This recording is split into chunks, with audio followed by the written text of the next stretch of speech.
Welcome to another video, and in today's video, as you can tell by the title, I'm going to cover some of MHS Genesis updates. Is MHS Genesis going to go away? And cover some of the comments that have been left in some of the previous videos. I would say about a month ago is about as far as I'm going back when it comes to some of the questions that have been asked. I have them pulled up right here on the screen. And so yeah, I'm just going to go over those. If you guys are unaware, all of the MEPS videos, military videos, any of my videos, you just have questions about the videos, about the topics of the videos, leave those down in the comment section so that I can make videos for you and for other people that may have the same question, and I can answer those questions for other people. Let's go ahead and get the video started, and let's jump into some of the questions that you guys have been asking. So let's go ahead and first question. What is the status of Genesis? Will there be a new system next year? So as of right now, Genesis is to stay. If anything, it is going to be there for a long time, and it's probably going to be the new way forward. US MEPCOM, the military, has all switched to using MHS Genesis when it comes to our normal electronic medical records. So even once you pass the MEP stage, the boot camp stage, and you are in the fleet, everything medically is ran through MHS Genesis. That way your civilian side can match with your military side. If you jump from one command to another command, if you're traveling on orders, everything should be easily available for that medical treatment facility to pull your medical records. So as of right now, Genesis is staying across the whole military as a whole. When it comes to is there a new system, right now they are implementing features to MHS Genesis, meaning other providers, other clinics and entities are jumping on board, so that way it's more information that can be pulled, more information that is available to be pulled, not only for MEPS but for those few steps after MEPS once you're in the fleet, and things like that. So the status of Genesis is it is staying for a long time, it looks like. Will they have access to a CT scan result? So a yes and a no. The reason being is because depending on where that result was taken, and not just the CT scan result, but also any radiology results, any lab results, any documentation of a medical procedure, operation, or anything medically that was done. It can even be just a head-to-toe annual physical. If any of that was done and the medical facility, whether civilian or military, was able to upload that into a HAMS or into some type of universal electronic system, then it most likely will get put into the system that Genesis pulls from. Genesis pulls from a lot of entities and a lot of businesses that are tied in with the Genesis system to pull information.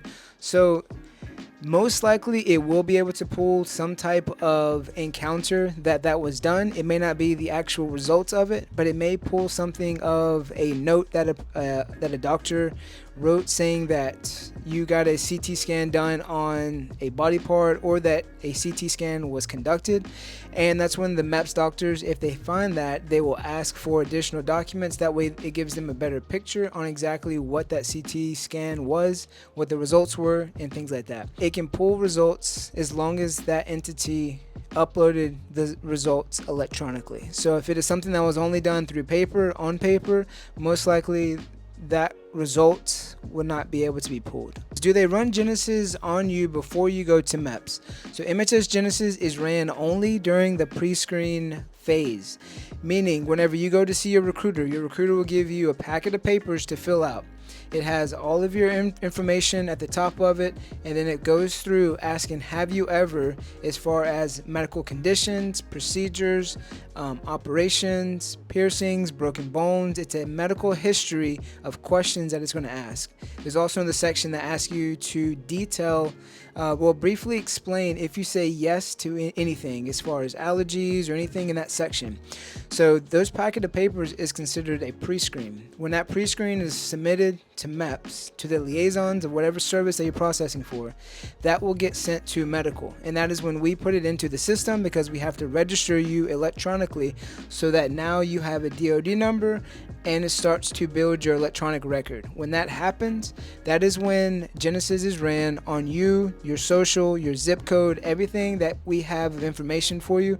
It pulls all of that information into the system, and it looks and finds any medical information that it can. Now, if you process before March 10th of 2022, your stuff does not get ran through MHS Genesis unless your physical expires or you are needing a new physical for whatever reason. If you shipped out and you didn't make it to boot camp or you didn't pass boot camp, then you come back to process, then you're going to have to go through the system again, and that's whenever you will be pushed through the MHS Genesis system. If you process before March 10th and you're just waiting to ship out, your information should not be pushed and should not be put into MHS Genesis because you are still a papered record. Can you explain why Genesis pulling up all or some medical records and some other people, it's only pulling up some information?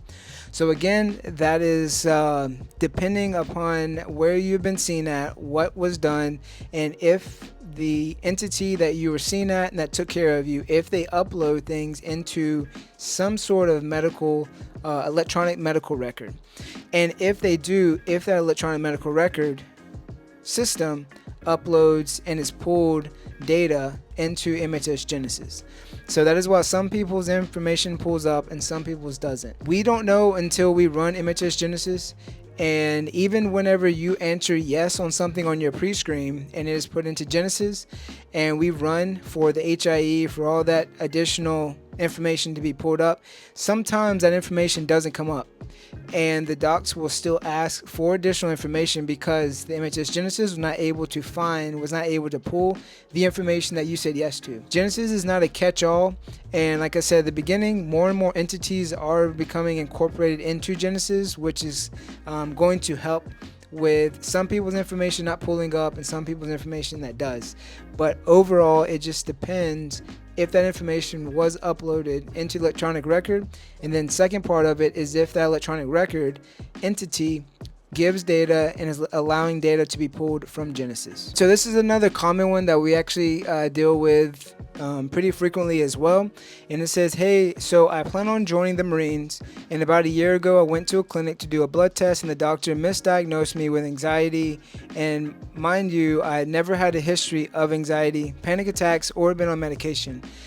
Is there a way that I can fix this misdiagnosis, prevent me from joining the military? So this does happen pretty frequently because it's very easy to change someone's medical record with certain windows with just one click, answering negative instead of positive or answering positive instead of negative and things like that. So this does happen pretty frequently, and at MEPS, only thing that we can go off of is what is uploaded into the system. So if there's a misdiagnosis or if some information is incorrect, that is up to you, that is up to whoever is submitting the information to backtrack and try and fix that misdiagnosis. To fix this is going back to that specific doctor and having them give more information or have them revert that diagnosis that was put onto your profile. When it comes to the MEPS part, all we can go off of is what is uploaded, what shows in the system at that current time, or what you place onto the pre-screen when you give that additional information. Alright, and then for the last question, can you be disqualified for a previous ectopic pregnancy surgery? So when it comes to pregnancies, that is one of the questions on the pre-screens which you would answer yes to and give a brief description of the pregnancy, the overnight stay at the hospital if there was one, and things like that. As far as it being a specific type of pregnancy or type of complications during the pregnancy, that is what you disclose when you are filling out and giving detail of that you said yes to. As far as it being a disqualifier, it depends on and if there was more complications and what all that entailed as far as the complication for any pregnancies or any surgeries. But the more information that you provide, the more documentation you provide is going to help when it comes to if that is a disqualifier and if that is something that the doctors are asking for additional information about. Alright, so that's going to wrap up today's video. Hope you guys enjoyed the video and hope answering some of these questions was helpful, and some of the questions that are asked a lot, things that we deal with. Just a few questions. Again, if you guys have any other questions or any additional information, just leave those down in the comment section on the video, on any of the MEPS videos or any other videos in general, and I would just gather them like I did for this video, and I'll answer as many as I can, giving the best answers that I'm able to as far as assisting and just advice in general when it comes to MEPS, join the military, any other questions that you have. But make sure that you are subscribed to the channel, give the channel a like, or give the video a like, and I'll catch you guys in the next video. Peace.